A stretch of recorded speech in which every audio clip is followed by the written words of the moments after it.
కేరళం తెలంగాణలో 6 గ్యారెంటీలు అమలవుతున్నాయన్నారు సీఎం రేవంత్ రెడ్డి. కేరళంలో రాబోయేది యూడీఎఫ్ ప్రభుత్వమేనని చెప్పారు. విజయన్ శకం ముగిసిందని అన్నారు. కేసీఆర్ తరహాలోనే కేరళంలో విజయన్ పాలన ఉందని విమర్శించారు. ఇటు ఫ్యూచర్ సిటీలో పర్యటించిన రేవంత్ నిర్మాణాల పురోగతిని స్వయంగా పరిశీలించారు. ఫ్యూచర్ సిటీ నిర్మాణం వేగంగా పూర్తి చేయాలని ఆదేశించారు.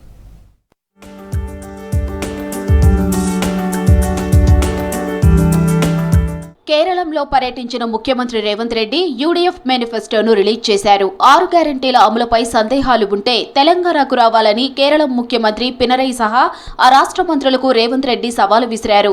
అవినీతి, కుటుంబ పాలనలో కేసీఆర్, విజయన్ ఒక్కటేనని చెప్పారు. రాష్ట్రాలకు రావాల్సిన కేంద్రం నిధులు మోదీ దయ కాదని, ప్రజల హక్కని ప్రశ్నించారు. Last 10 years he is running this state. It is very similar from 2014 to almost 2024. Mr. K. Chandrasekhar Rao has run my state. There are many similarities between Pinarayi Vijaya and Kalvakunta Chandrasekhar Rao. Family role, highest corruption, lowest governance. కేరళంను Modi brothers పాలిస్తున్నారన్నారు ముఖ్యమంత్రి రేవంత్ రెడ్డి. దేవుడి సొంత రాష్ట్రంలో దేవుడి ఆస్తులకు రక్షణ లేకుండా పోయిందని చెప్పారు. కేరళంలో విజయన్ శకం ముగిసిందని చెప్పారు. ఇందిర 5 గ్యారెంటీలతో మేనిఫెస్టో ఉందని, అధికారంలోకి వచ్చిన తొలి కేబినెట్లోనే ఇవి అమలవుతాయన్నారు. People are going to vote for UDF, not for one time. It is going to elect twice at least. All your previous record was one time LDF, one time UDF. Recently they have decided to give twice. The Pinarayi Vijaya turn is over. Now UDF turn is going to start from this month. Future సిటీలో పర్యటించారు ముఖ్యమంత్రి రేవంత్ రెడ్డి. నిర్మాణాల పురోగతిని స్వయంగా పరిశీలించారు. FCDA కార్యాలయం, young India skill varsity నిర్మాణ పనులను పరిశీలించారు.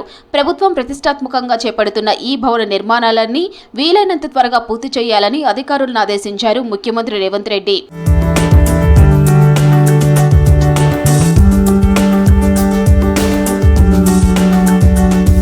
రాష్ట్ర వ్యాప్తంగా ప్రజాపాలన ప్రగతి ప్రణాళిక 99 రోజుల కార్యాచరణలో భాగంగా గ్రామ సభలు జరిగాయి. ప్రజాప్రభుత్వం బాధ్యతలు స్వీకరించి 2 ఏళ్ల 3 నెలలు పూర్తయిన సందర్భంగా గత పాలకుల తప్పిదాలను సరిచేస్తూ సంక్షేమాన్ని కొనసాగిస్తున్నామని చెప్పారు సీఎం. ప్రజల ఆకాంక్షలు, అవసరాలే కేంద్రంగా సేవకులమన్న భావనతో పనిచేస్తున్నామని తెలిపారు. ఉప ఎన్నికలు, పంచాయతీ, మున్సిపల్ ఎన్నికల్లో వరుస విజయాలు ప్రజాపాలనకు ఆమోదంగా భావిస్తున్నామని తెలిపారు. ఎన్నికల్లో వచ్చిన ఫలితాలు సర్కారుపై మరింత బాధ్యత పెంచాయని తెలిపారు సీఎం రేవంత్ రెడ్డి. రాష్ట్రంలో 1 కోటి మంది మహిళల్ని కోటీశ్వర్లుగా చేసి చూపిస్తామన్నారు మంత్రులు. భూముల అమ్మకాలు, కొనుగోళ్లలో అక్రమాలకు చెక్ పెట్టేందుకు ఇంటిగ్రేటెడ్ భూభారతి పోర్టల్ తెస్తున్నామని చెప్పారు. పేదలకు ఇందిరమ్మ ఇండ్లు ఇస్తామన్నారు. అర్హులందరికీ సంక్షేమ పథకాలు అందిస్తామన్నారు మినిస్టర్స్.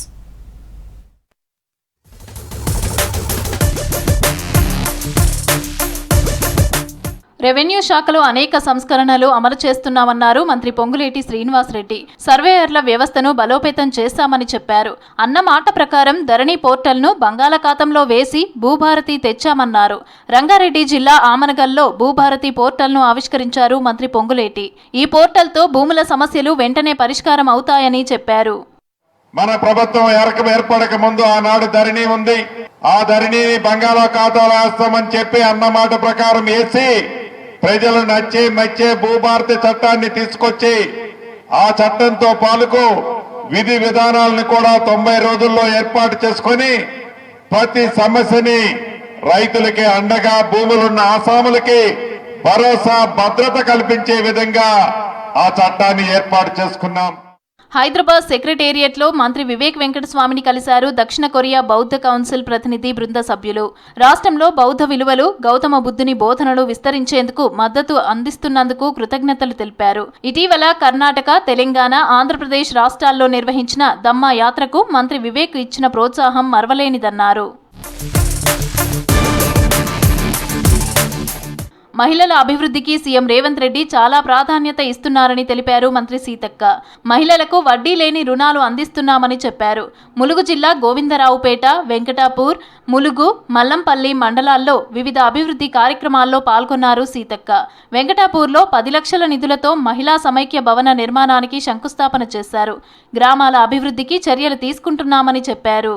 మహిళా సంఘాలు మహిళలు కూర్చొని మీటింగ్ పెట్టుకోవడానికి, మాట్లాడుకోవడానికి ఎక్కడ అవకాశాలు లేక ఇబ్బంది పడుతూ ఉంటే మరి మన ముఖ్యమంత్రి రేవంత్ రెడ్డి గారు మహిళలకు ప్రాధాన్యత ఇవ్వాలని, ఏదైనా వ్యవహారం ఉన్నప్పుడు మాట్లాడుకోవాలంటే ఎక్కడెక్కడికో పోయి అడగాల్సి వస్తుందని ఒక్కొక్క భవనానికి 10 లక్షల్లాగా ఇవ్వడం జరుగుతూ ఉంది. ప్రజా సమస్యల పరిష్కారమే తమ ప్రభుత్వ ప్రధాన లక్ష్యమన్నారు మంత్రి కోమటిరెడ్డి వెంకటరెడ్డి. సంక్షేమ పథకాలు అర్హులైన ప్రతి ఒక్కరికి అందేలా చర్యలు తీసుకోవాలని అధికారులను ఆదేశించారు. ప్రజాపాలన ప్రగతి ప్రణాళికలో భాగంగా నల్గొండ జిల్లా తిప్పర్తిలో నిర్వహించిన గ్రామ సభలో పాల్గొన్నారు మంత్రి కోమటిరెడ్డి. అధికారులు క్షేత్రస్థాయిలో పర్యటించి ప్రజల సమస్యలు తెలుసుకోవాలని, వాటిని పరిష్కరించాలని ఆదేశించారు. సర్పంచులకు, ఉప సర్పంచ్, వార్డు మెంబర్లందరికీ కూడా విజ్ఞప్తి చేస్తున్నాం. మేము ప్రభుత్వ పరంగా ఎన్ని నిధులైనా తీసుకొచ్చి నల్గొండ కాన్స్టిట్యున్సీని ఒక రోల్ మోడల్గా రైతులకు చివరి ఎకరం వరకు నీళ్ళు ఇచ్చే కార్యక్రమం కానీ, ఏఎంఆర్పి లైనింగ్ కానీ, ఇంకా మన ఇంటి విషయాల్లో కానీ, ప్రతి ఊరికి సబ్స్టేషన్ విషయంలో కానీ ప్రతి దాంట్లో మీ ఎమ్మడి ఉంటాను. మీరు కష్టపడి పనిచేయండి. ప్రజలకు ఇచ్చిన హామీలు అమలు చేస్తామన్నారు వైద్య ఆరోగ్య శాఖ మంత్రి దామోదర రాజనరసింహ. అన్ని వర్గాల సంక్షేమమే ప్రభుత్వ ధ్యేయమని చెప్పారు. సంగారెడ్డి జిల్లా ఆందోళ్ మండలం అల్మాయిపేట గ్రామంలో ప్రజాపాలన ప్రగతి ప్రణాళిక కార్యక్రమంలో పాల్గొన్నారు మంత్రి దామోదర. ఇందిరమ్మ ఇండ్ల నిర్మాణానికి శంకుస్థాపన చేశారు. ప్రతి గ్రామాన్ని సందర్శించాలి, మండలాన్ని సందర్శించాలి, నియోజకవర్గాన్ని సందర్శించాలి, జిల్లా స్థాయిలో మీటింగ్లు పెట్టాలి. మనం చేపట్టిన పథకాలు ప్రజలకు అందియాలి. ఇంకే ఏ అవసరాలు ఉన్నాయో ప్రజలై అవి తీర్చే విధంగా మనం ముందుకు పోవాలని చెప్పి ముఖ్యమంత్రి గారి నిర్ణయం. అస్సాంలో ఎన్నికల ప్రచారానికి వెళ్లారు మంత్రి సీతక్క.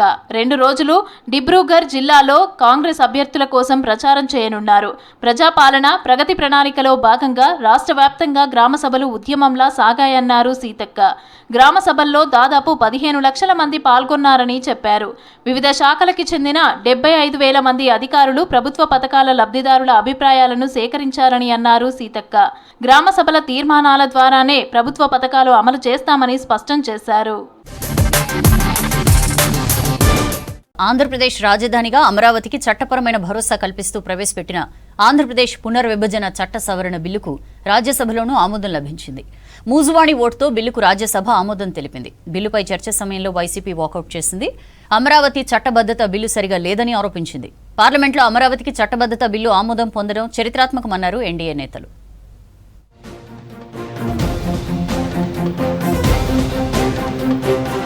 ఆంధ్రప్రదేశ్ రాజధానిగా అమరావతికి చట్టపరమైన భరోసా కల్పిస్తూ ప్రవేశపెట్టిన ఆంధ్రప్రదేశ్ పునర్విభజన చట్ట సవరణ బిల్లుకు రాజ్యసభలోనూ ఆమోదం లభించింది.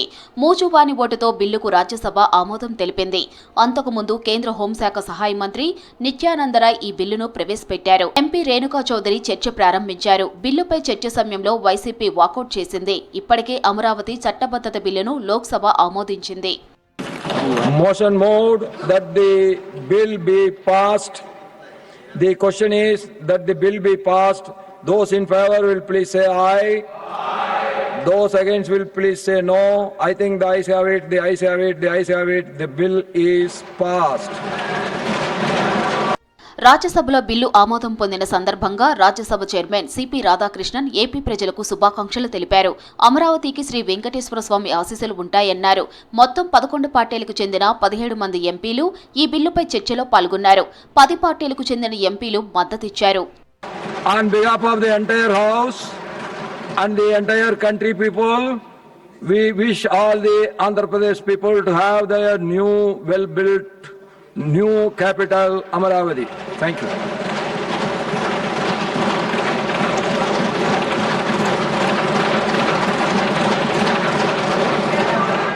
రాజ్యసభలో అమరావతి చట్టబద్ధత బిల్లు సరిగా లేదన్నారు వైసీపీ ఎంపీ వైవి సుబ్బారెడ్డి. అమరావతి చట్టబద్ధత బిల్లులో ఏపీ ప్రత్యేక హోదాపై స్పష్టత లేదన్నారు. రాజధానిలో మౌలిక వసతులకే 2 లక్షల కోట్లకు పైగా ఖర్చు అవుతుందన్నారు. తమ పార్టీ అమరావతిని వ్యతిరేకించడం లేదని, రైతుల భూములు తీసుకొని అభివృద్ధి చేయకపోవడాన్ని ప్రశ్నిస్తున్నట్లు చెప్పారు. బిల్లును వ్యతిరేకిస్తూ రాజ్యసభ నుంచి వాకౌట్ చేస్తున్నట్లు తెలిపారు. సార్, గత 7 సంవత్సరాలుగా ఎదురు చూస్తున్న అమరావతి అభివృద్ధి చేసిన ప్లాట్లను 29,000 మంది రైతులకి ఆంధ్రప్రదేశ్ ప్రభుత్వం ఎలా ఎప్పుడు ఇస్తుందో అనే దానిపై క్లారిటీ లేదు సార్ ఈ బిల్లులో. This clearly indicates there is a big drama about bringing this bill, sir. So with these submissions, our YSR Congress Party opposed this bill, but the reasons mentioned in the beginning and in protest, we are walking out, sir. ఆంధ్రప్రదేశ్కు రాజధానిగా ఉండవలసిన అన్ని అర్హతలు అమరావతికి ఉన్నాయన్నారు రాజ్యసభ సభ్యులు are Krishnaiah. Amaravati చట్టబద్ధత బిల్లుకు తాము పూర్తి మద్దతు ఇస్తున్నట్లు చెప్పారు. రాష్ట్రానికి మధ్యలో అమరావతి ఉండటంతో పాలనాపరంగా సౌలభ్యంగా ఉంటుందన్నారు. ఏపీ అభివృద్ధికి సీఎం చంద్రబాబు నిరంతరం కృషి చేస్తున్నారని చెప్పారు. అందరికీ రాష్ట్రానికి మధ్యలో ఉన్నందున దీనిని అమరావతిని రాజధానిగా చేయడం మొత్తం ఆంధ్రప్రదేశ్ ప్రజలందరికీ ఆమోదయోగ్యంగా ఉంటుంది. పార్లమెంటులో అమరావతికి చట్టబద్ధత బిల్లు ఆమోదం పొందడం చరిత్రాత్మకమైందన్నారు కేంద్ర మంత్రి రామ్మోహన్ నాయుడు. ఇది తెలుగు ప్రజల విజయంగా అభివర్ణించారు. ప్రజా రాజధానిగా అమరావతి నిలిచిపోతుందని చెప్పారు. It is a historic day not only for me or 5 crore people of Andhra Pradesh, for the entire Telugu community who is staying inside the country and outside the country also. This redefines the pride, this redefines the faith, this redefines the consciousness of the country it has on its democracy, on the leadership, something which has much stronger repercussions than looking at it as simply or merely regarding a subject of a state and its capital, sir. అమరావతికి చట్టబద్ధతపై హర్షం వ్యక్తం చేశారు చంద్రబాబు. ఉభయ సభల్లో బిల్లును ఏకగ్రీవంగా ఆమోదించడంపై ఏపీలో సంబురాలు చేసుకున్నారు. ఇది చరిత్రాత్మకమని అన్నారు ఏపీ సీఎం చంద్రబాబు నాయుడు. ఆంధ్రుల ఆకాంక్ష నెరవేరిందన్నారు. అమరావతి ప్రస్థానంలో ప్రతి అడుగులో ప్రధాని మోదీ అండగా నిలిచారని చెప్పారు. ఇప్పుడు హామీ ఇస్తున్నా, ఇది ప్రపంచంలోనే ది బెస్ట్ సిటీగా తయారు చేసి జాతికి అంకితం చేస్తాం. ఇది ఒక ప్రపంచ రాజధాని అమరావతి, ఒక ఆదర్శ రాజధాని అమరావతి. ఎన్నికల ముందు ఏకైక రాజధాని అమరావతి అని చెప్పిన వైఎస్ జగన్ గెలిచిన 6 నెలలలో 3 రాజధానుల పేరిట డ్రామా చేశారని ఏపీ మంత్రి నారా లోకేష్ ఆరోపించారు. ప్రపంచంలో 3 రాజధానుల విధానం ఎక్కడా సక్సెస్ కాలేదన్నారు. ఏపీ రాష్ట్రానికి మధ్యలో రాజధాని ఉండాలని అమరావతిని ఎంపిక చేశామన్నారు. అమరావతి చట్టబద్ధత బిల్లు ఆమోదం పొందేందుకు సహకరించిన అందరికీ ధన్యవాదాలని చెప్పారు. One state, one capital, decentralized development. Where is Google going? Visakhapatnam. Where is the ArcelorMittal project coming south of Visakhapatnam? Anakapalli. Lot of investments now have come to Rayalaseema region. We want to build 22 clusters across very thematically. మొత్తంగా అమరావతి బిల్లుకు ఆమోదం లభించడంతో AP వ్యాప్తంగా TDP సంబరాలు నిర్వహిస్తోంది.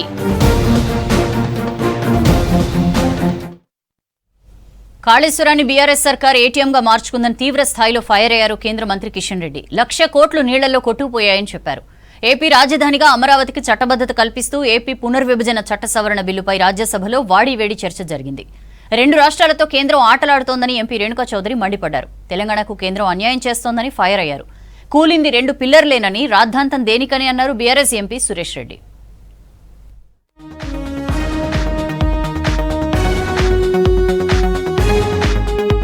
AP రాజధానిగా అమరావతికి చట్టబద్ధత కల్పిస్తూ రాజ్యసభలో ఏపీ పునర్విభజన చట్ట సవరణ బిల్లుపై సుదీర్ఘ చర్చ జరిగింది.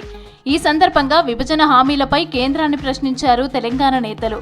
విభజన చట్టంలో భాగంగా 1,47,000 కోట్ల విలువైన ఆస్తుల పంపకాలు జరగలేదన్నారు ఎంపీ రేణుకా చౌదరి. 2 రాష్ట్రాలతో కేంద్రం ఆటలాడుతోందన్నారు. తెలంగాణకు ఇచ్చిన హామీలను కేంద్రం నిలబెట్టుకోలేదని విమర్శించారు. రైల్వే కోచ్ ఫ్యాక్టరీ, ఎన్టీపీసీ కూడా ఇవ్వలేదన్నారు. రాజకీయ అవసరాలకు ఏపీకి విభజన హామీలు అమలు చేస్తున్నారన్నారు. తెలంగాణకు మాత్రం మొండి చెయ్యి చూపిస్తున్నారని మండిపడ్డారు. 5 గ్రామాలను తెలంగాణకు ఇవ్వాల్సిందేనని డిమాండ్ చేశారు. Unclear power purchase agreement between Telangana and NTPC. The railway coach factory promised to Telangana has not materialized despite 100 times paperwork has been submitted, but it doesn't happen because we are not in coordination with the BJP there, sir. Andhra is So hopefully after all that at least they get some benefits which I don't see anywhere in the near future. రాజధాని అమరావతిపై రాజ్యసభ చర్చలో Kishan Reddy versus Suresh Reddy మధ్య మాటల యుద్ధం నడిచింది. Kaleshwaram project తెలంగాణకే గర్వకారణమన్నారు BRS MP Suresh Reddy. కేంద్రం పైసా సహాయం చేయకపోయినా ప్రాజెక్టు కట్టామని చెప్పారు. 2 పిల్లర్లు కూలినంత మాత్రాన ప్రాజెక్టు మొత్తం కూలినట్టుగా ప్రచారం చేస్తున్నారని ఆరోపించారు. 1,00,000 కోట్లు నీళ్లలో కొట్టుకుపోయాయని కేంద్ర మంత్రి ఎలా అంటారని ప్రశ్నించారు. మరోవైపు కాళేశ్వరం ప్రాజెక్టు కేసీఆర్ ఫ్యామిలీ ఏటీఎంగా మార్చుకుందని మండిపడ్డారు కేంద్ర మంత్రి కిషన్ రెడ్డి. ప్రజల సొమ్ముతో ప్రాజెక్టు కట్టారని, కేసీఆర్ సొంత పైసలతో కాదని సురేష్ రెడ్డి కామెంట్స్ కు కౌంటర్ ఇచ్చారు కేంద్ర మంత్రి కిషన్ రెడ్డి. कांग्रेस गवर्नमेंट का इनएफिशिएंसी से जो नुकसान हुआ वो एक ही बैरेज का और उस बैरेज में सिर्फ 2 पिलर गिर गए थे सर. उसका रिपेयरिंग कॉस्ट सिर्फ 300 करोड़ है और वो हटा के आप कहते हैं रिपोर्ट में आया है उसके द्वारा कोई फायदा नहीं हुआ है. आज बोल रहे एक पैसा किधर से नहीं लिए, किधर से लाए? छपा है क्या दुबई से छपा के लाकर केसीआर ने कोई डैम बनाया क्या? वो जनता का पैसा है, किसका घर का नहीं है, केसीआर का घर का नहीं है. తెలంగాణ మలిదశ ఉద్యమంలో 1,200 మంది బలిదానాలు చేసుకున్నారన్నారు బీజేపీ ఎంపీ లక్ష్మణ్. బీఆర్ఎస్ అవినీతిపై ప్రజలు విసుగు చెందడంతోనే కాంగ్రెస్ గెలిచిందన్నారు. తెలంగాణ డబుల్ ఇంజన్ సర్కార్ రావాలని ప్రజలు కోరుకుంటున్నారని చెప్పారు. పెట్టుబడులు రాకుండా ఏ రకంగా అడ్డుకున్నారో ఈ కాంగ్రెస్ యొక్క పిల్ల చేష్టల వల్ల ప్రజలు గమనించారు. అందుకనే ఆ రోజు ఈ పిల్ల కాంగ్రెస్ అయినా తల్లి కాంగ్రెస్ అయినా రాజకీయంగా మళ్ళీ మట్టి కనిపించి మరి ఒక కాంగ్రెస్ పార్టీని హ్యాట్రిక్ డక్ అయితే ఇంకొక పార్టీని ఇంతకుముందు మిత్రులు చెప్పినట్టుగా ఏ రకంగా మరి మట్టి కనిపించారో ప్రజాస్వామికంగా ప్రజల యొక్క ఆలోచనతో ప్రజల యొక్క మద్దతుతో అది వారు చేసేటువంటి. విభజన చట్టంలో ఏ ఒక్కటి అమలు చేయలేదన్నారు నేతలు. తెలంగాణకు కేంద్రం అన్యాయం చేస్తోందన్నారు. ఇప్పటికైనా విభజన చట్టంలోని ప్రతి హామీని అమలు చేయాలని అన్నారు. రాష్ట్రంపై సూర్యుడు ప్రతాపం చూపిస్తున్నాడు. ఏప్రిల్ మొదట్లోనే ఎండ తీవ్రత పెరిగింది. గరిష్ట ఉష్ణోగ్రతలు నమోదవుతున్నాయి. 3-4 రోజుల్లో ఉష్ణోగ్రతలు సాధారణ స్థాయికి వచ్చే అవకాశం ఉందన్నారు ఐఎండీ అధికారులు. పలు జిల్లాలకు వర్ష సూచన చేశారు. ఉరుములు, మెరుపులు, ఈదురుగాలులతో కూడిన వర్షాలు పడే అవకాశం ఉందని తెలిపారు. రాష్ట్రంలో ఎండలు మండిపోతున్నాయి. ఉదయం 9 గంటలు దాటితే ఇంటి నుంచి బయటకు రాలేని పరిస్థితి ఉంటుంది. పగలు బానుడి తాపానికి ప్రజలు తీవ్ర ఇబ్బంది పడుతున్నారు. గరిష్ట ఉష్ణోగ్రతలు నమోదవుతున్నాయి. ఇవాళ అత్యధికంగా ఆదిలాబాద్ జిల్లా బోరజ్లో 40.8 డిగ్రీల టెంపరేచర్ నమోదైంది. నల్గొండ జిల్లా పెద్దాపూర్లో 40.7, నిజామాబాద్ జిల్లా భీంగల్లో 40.5, మంచిర్యాల జిల్లా భీమారంలో 40.2 డిగ్రీల ఉష్ణోగ్రతలు నమోదయ్యాయి. జీహెచ్ఎంసీ పరిధిలో అత్యధికంగా నాగోల్లో 38.4 డిగ్రీలు ఉంది.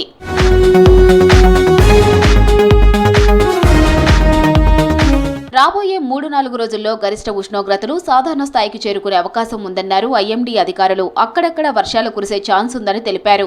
తేలికపాటి నుంచి మోస్తరు వానలు పడతాయన్నారు. కొన్ని చోట్ల ఉరుములు, మెరుపులతో కూడిన వర్షాలు కురుస్తాయని, గంటకు 30 నుంచి 40 కిలోమీటర్ల వేగంతో ఈదురుగాలులు వీస్తాయని తెలిపారు.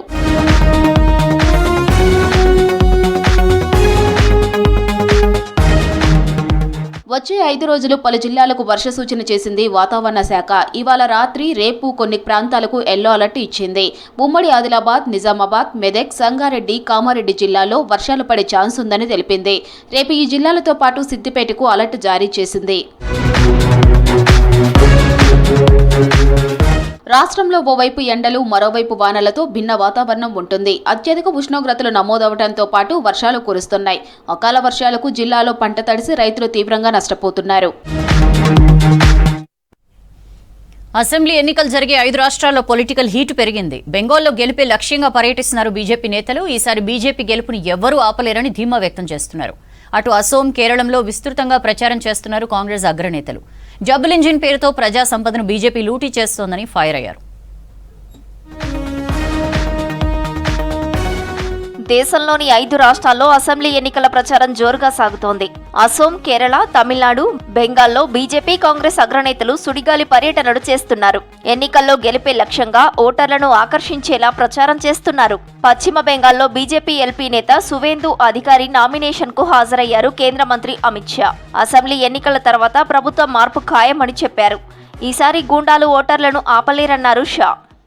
यहाँ भारतीय जनता पार्टी की सरकार बननी चाहिए। पश्चिम बंगाल की बॉर्डर को सील कर पश्चिम बंगाल और देश भर से घुसपैठियों को चुन चुन कर देश के बाहर निकालना चाहिए और कवि गुरु की कल्पना का सोनार बांग्ला बनाना चाहिए।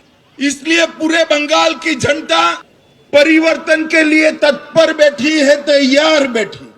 10 ఏళ్ల బీజేపీ పాలనలో అసోం ఎంతో అభివృద్ధి చెందిందన్నారు కేంద్ర మంత్రి అమిత్ షా. పర్యాటకంగా, పారిశ్రామికంగా రాష్ట్రాన్ని డెవలప్మెంట్ చేశామని చెప్పారు. అసోం ఎన్నికల ప్రచారంలో పాల్గొన్న షా వరుసగా మూడోసారి బీజేపీ అధికారంలోకి రాబోతోందని ధీమా వ్యక్తం చేశారు. आसाम के विकास के लिए कुछ नहीं किया। राहुल बाबा आज यहाँ आए थे, बड़े गरज गरज कर बोल रहे, ये हो गया, वो हो गया।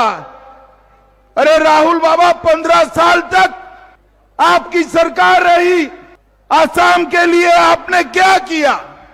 जब हमारे नेता नरेंद्र मोदी जी ने यही 10 साल में 14 से 24 में 9,78,000 करोड़ रुपया देने का काम किया।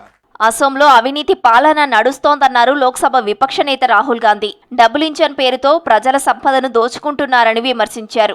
అసోంలో పర్యటించిన రాహుల్ జుబిన్ గార్గ్ మరణంపై అనేక అనుమానాలు ఉన్నాయని చెప్పారు. సీఎం హిమంత విధానాలు జుబిన్ వ్యతిరేకించేవారని తెలిపారు. కాంగ్రెస్ గెలిస్తేనే పేద, మధ్యతరగతి ప్రజలకు మేలు జరుగుతుందన్నారు రాహుల్. हिंदुस्तान के सबसे भ्रष्ट चीफ मिनिस्टर का टैग बनाया है। जो इनके बच्चों ने, इनके परिवार ने चोरी की है, उसकी अकाउंटेबिलिटी तो होने ही वाली है। और आपके चीफ मिनिस्टर और जिसके साथ भी इस व्यक्ति ने काम किया है, जिसके साथ भी यह व्यक्ति काम करता है, चाहे वो तरुण गोगोई जी हो, चाहे वो सोनेवाल जी हो, उनको धोखा दिया है। కేరళలో నిరుద్యోగం, పేదరికం పెరగడానికి సీఎం విజయన్ సర్కార్ విధానాలే కారణమన్నారు కాంగ్రెస్ ఎంపీ ప్రియాంక గాంధీ. ప్రధాని మోదీకి బి టీమ్గా ఎల్డీఎఫ్ సర్కార్ మారిందని విమర్శించారు.